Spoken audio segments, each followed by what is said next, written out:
Goeiemôre. Vandag is ons by Maleagi 2, hoofstuk 2. Kom ons hoor wat God vir die priesters en vir ons sê. Hoe jammer dat so baie van ons maar geestelik lui is, né? Hoekom moet ons eers deur 'n dal van swaar kry gaan voordat ons luister? Die boek Maleagi is aan Israel en net so ook is die boek Maleagi vir alle Christene in die Nuwe Testament. In plaas daarvan dat die priesters hulle met die Here gewandel het die priesters van die waarheid af weggewyk. Dit is 'n tendens wat vandag ook te sien is in die wêreld. Leraars wat van die Here se woord af wegwyk. In plaas daarvan dat hulle die woord in waarheid gepreek het die priesters baie laat struikel deur hulle onderrig, né?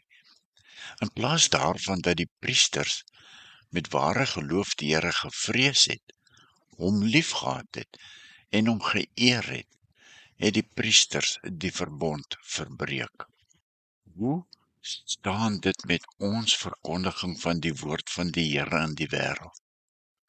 In die kerk en in ons huise, volgens 1 Petrus 2:9, 2 Timoteus 2:15, Titus 1 vers 9. Trek ons mense na Jesus toe. Sien mense Jesus in ons? Praat ons as kerke nog die waarheid? Of laat ons baie struikel, omdat ons nie meer leer wat die skrif sê nie, maar wat ons inlees en dan verkondig dit wat God glad nie bedoel het nie, of gesê het nie. Kom ons lees. Maleagi 2 vers 1 tot 17. Vers 1. Die bevel wat julle ontvang het, priesters, wat julle moet gehoorsaam en waarop julle ag moet slaan, is om my naam te eer, sê die Here, die Almagtige.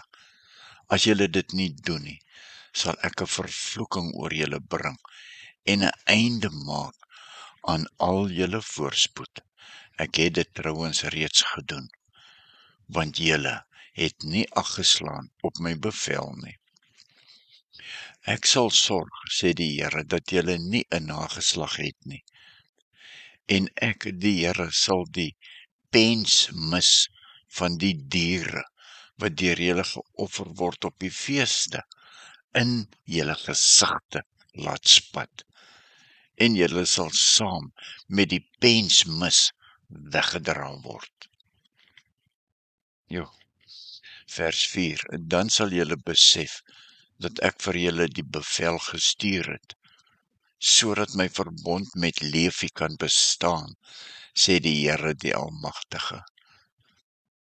Vers 5. My verbond met Levi sou vir hom lewe en vrede bring, en dit het ek hom gegee. Hy het my met eerbied gedien en vir my naam ontzag gehad. Vers 6.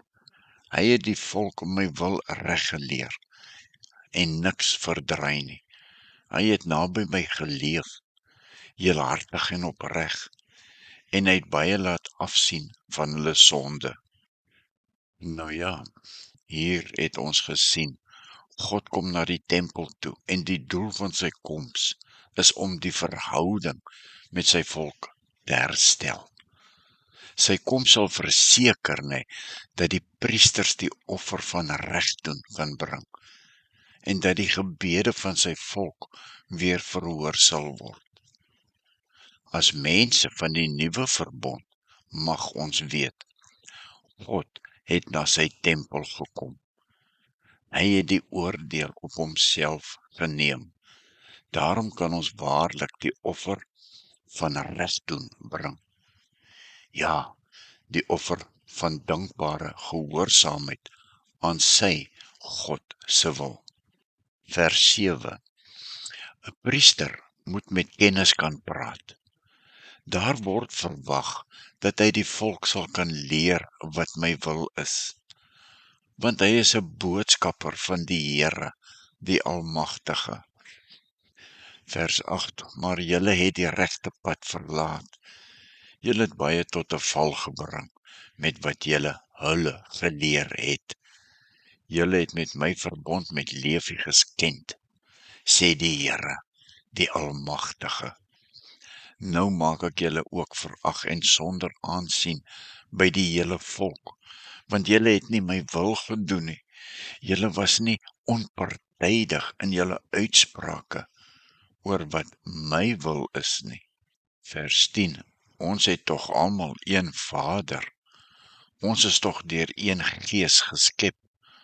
Waarom is die een dan nou ontrou aan die ander en ontwy hulle die verbond van God met ons voorvaders? Juda was ontrou. Daar is iets afskuweliks gedoen in Israel, in Jerusalem. Juda het die heiligdom van die Here ontwy, die heiligdom waarvoor die Here lief is. Die manne van Juda het met vrouens getrou wat in diens van 'n ander God gestaan. Vers 12, mag die Here elkeen wat nog iets te doen wil hê met 'n man wat so 'n vrou trou. Mag die Here elkeen wat nog iets te doen wil hê met 'n man wat so 'n vrou trou, uit die gemeenskap van Jakob uitroei. Ook al bring so 'n man nog offers vir die Here, die Almagtige. Daar is nog iets wat julle doen. Julle huil en julle kerm en julle sug by die altaar van die Here, omdat hy nie meer julle offers wil aanneem nie. En julle vra, waarom dan nie? Dit is omdat die Here weet wat gebeur het tussen jou en die vrou met wie jy van jou jeug af getroud is. Jy was ontrou aan haar, ontrou aan jou eie vrou, die vrou aan wie jy plegtig trou beloof het. Vers 15, die Here het man en vrou een gemaak, een in liggaam en gees. En waarom een? Omdat hy die Here wil hê, daar moet 'n nageslag wees, wat hom eer. Beheers julle, moenie ontrou wees aan die vrou, met wie jy van jou jeug af getroud is nie. Vers 16 en 17, die Here, die God van Israel sê, hy haat egskeiding. Hy haat egskeiding. Egskeiding is niks anders as geweld nie, sê die Here, die Almagtige. Beheers julle, moenie ontrou wees nie. Ek gaan nou my boodskappers stuur. Julle het die Here moeg gemaak met wat julle gesê het. En dan vra julle nog, waarmee het ons hom moeg gemaak? Julle het dit gedoen toe julle gesê het, vir die Here is almal wat verkeerd doen, goeie mense. Hy, die Here, hou van hulle. Of toe julle gevra het, waar is die God wat reg moet laat geskied? Tot sover vir vandag. Volgende keer sal ons na hoofstuk 3 kyk en verder hoor wat daar gebeur het. Baie, baie interessant. Ons sluit af vir vandag en môre sal ons hoofstuk 3 lees, waar God sy boodskappers stuur, en ook sal sien waar God wat reg moet laat geskied is. Ons sal sien waar hy is, maar ons sal ook sien waar ons is, soos ons nou met vers 17 afgesluit het. Seën, vrede, vreugde en genade vir jou, kind van God. Amen.